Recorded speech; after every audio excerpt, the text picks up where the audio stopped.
I know that I always had fun with the things that I was doing. We were doing things that had academic aspects to them, but I never felt like I was just doing work, because all the activities were so hands-on and you were building things and playing with things and manipulating materials. So I knew that I was learning, but I was having a good time doing it.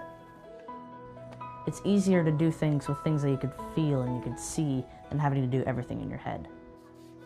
As a preschooler, it's definitely choice-oriented. It was fun to be able to go and choose works off the shelf, you know, whether it's something to do with geometry, they had rectangular prisms to work with, or fine motor skills with the art shelf, or everyday living where you could practice pouring, and you don't know necessarily that you're learning things. There were just lots of very engaging activities to take part in, and it's fun. I think it just comes from the Montessori teaching of follow the child and the whole community aspect, as like we all obtain success together. My mom and dad are always saying how they wish they had learned like I did. They really like the part where you could progress at your own pace, the hands-on learning, because they said what they got a chalkboard and a piece of chalk.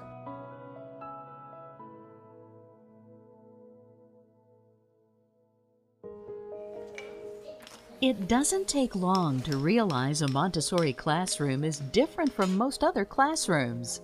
The children are actively engaged, working independently.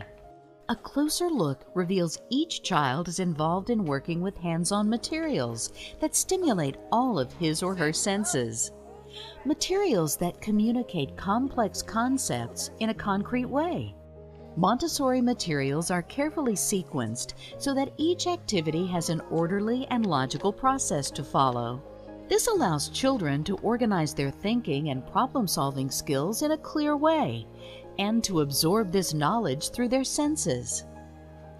All the materials in a Montessori classroom are organized into one of 5 curriculum areas: practical life, sensorial, language, math, and cultural.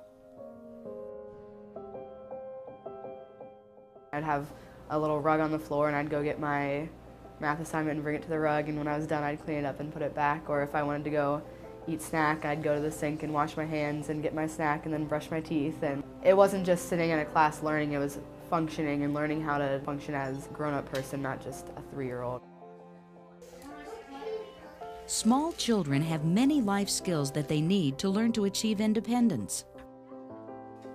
Respecting a child's desire to be independent is a cornerstone of Montessori philosophy.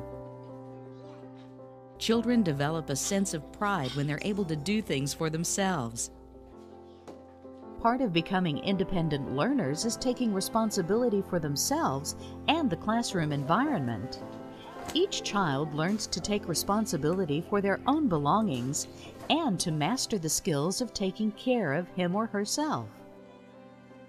Children also feel secure in the knowledge that they can find the materials they wish to work with neatly stored in a particular spot in the classroom. They are, in turn, responsible to put the materials back where they found them and to clean up after themselves. If another child is using the materials a child is interested in, he or she learns to wait patiently, respecting the rights of others. In Montessori, they have works like that test your senses. Like there was this one that it had a little dropper, and one liquid was like sour, one was sweet, one was bitter. I loved it. Maria Montessori was one of the first educators to recognize that children learn best when they are engaged in hands-on activities. She believed that children need to move freely in their environment and to investigate whatever interests them. For these reasons, Montessori insisted that the classroom be beautiful. Through this freedom, the child becomes more comfortable, taking the time to contemplate all aspects of an activity: the feel, the visual appearance, the sound of the materials, even the smell. This curiosity to explore the sensual world around them is part of what makes learning fun. The children enjoy the process over the product.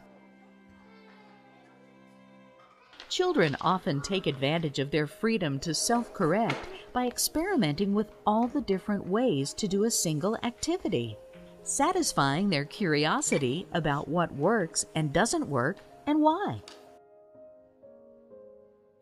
I remember learning the noun is the big black triangle, a noun is a person, place, or thing. The verb, which is the big red ball, you go out and play with a big red ball, so you know a verb is an action word.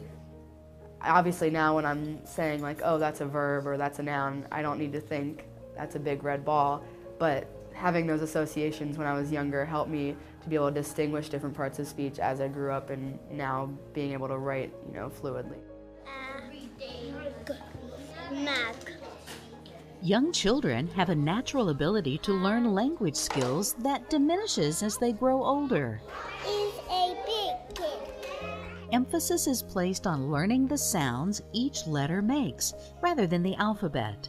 Throughout the curriculum, children are developing the small motor skills they will need to be a successful writer and the auditory and visual tracking skills necessary for learning to read. Objects and images are used to begin the association between beginning sounds and names.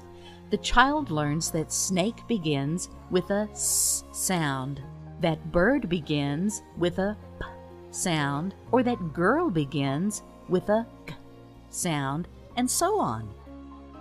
Children develop a readiness to grasp abstract concepts at different ages. Montessori teachers follow the child's own sense of what they are ready to learn.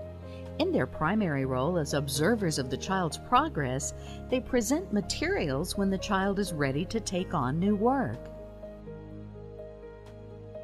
I think it helped me understand what a number means. We always knew each bead equals one number. So the beads of 10 would consist of 10 beads, and they would be a very specific color. And those kind of helped you commit them to memory. Most adults who were taught in traditional educational settings are fascinated by the power of the Montessori math curriculum. As the child becomes more comfortable with each material, the concept of numbers becomes more and more abstract.